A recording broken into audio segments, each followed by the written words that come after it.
They say every dog has its day, but you never consider the other days, the bad ones, the scary ones.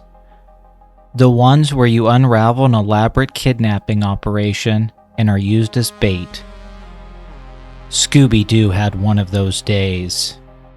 This case file began unusually, in public and in broad daylight. A dog was being walked on a street, but then out of nowhere, it wasn't there anymore. There appeared to be no struggle and no witnesses, just an empty leash. Within a few hours, our detectives realized this wouldn't be the last one. This is when things go from strange to deliberate. Scooby-Doo was alone when he saw the first dog disappear. A show poodle vanished mid-walk. There was no barking, it was just gone. Did Scooby miss something obvious? He did what any reasonable witness would do. He ran to the nearest group of people who would believe him, Mystery Inc., who were grooving to some hip tunes and enjoying a campfire. By the time he reached the gang, he seemed to know he needed to change the radio to a local news report. The radio bulletin confirmed several dogs were missing in a short time frame. All of them were valuable, and all were entered in the same dog show. One of the dog owners, Buck Masters, had offered a $500 reward to anyone who could help with the case. Upon hearing the offer of money, Freddy seemed all too eager to investigate the case and meet with Mr. Masters. This couldn't be a coincidence. Something had to be up. From afar, dog shows don't seem very intense until you look at the incentives. Of course, there is money involved, but the real prize is the increase in reputation of the owner. You can make your name in that industry if you get enough ribbons.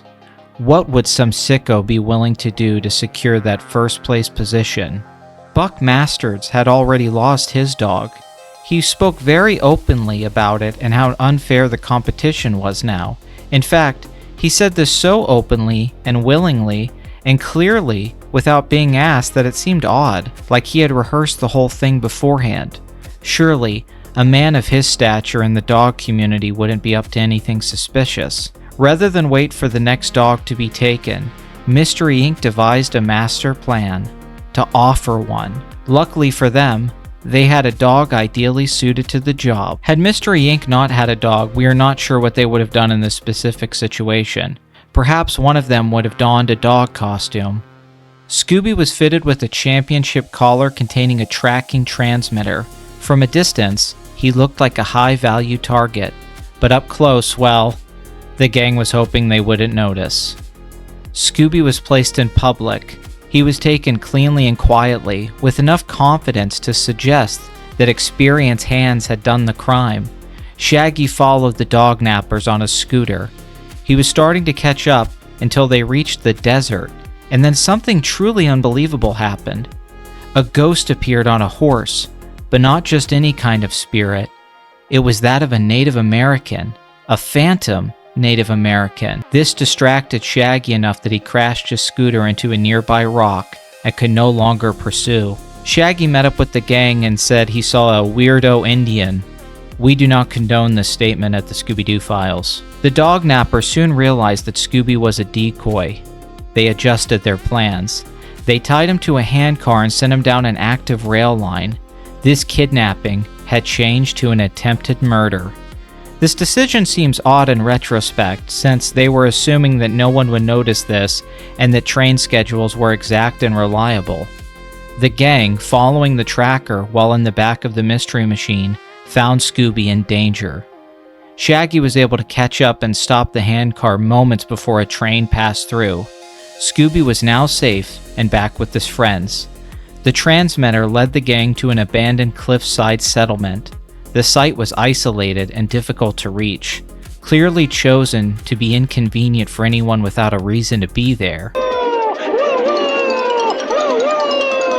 The native spirit appeared again, now shooting an arrow at the gang. Was this thing for real? As the gang reached their destination, now a witch doctor appeared with a warning.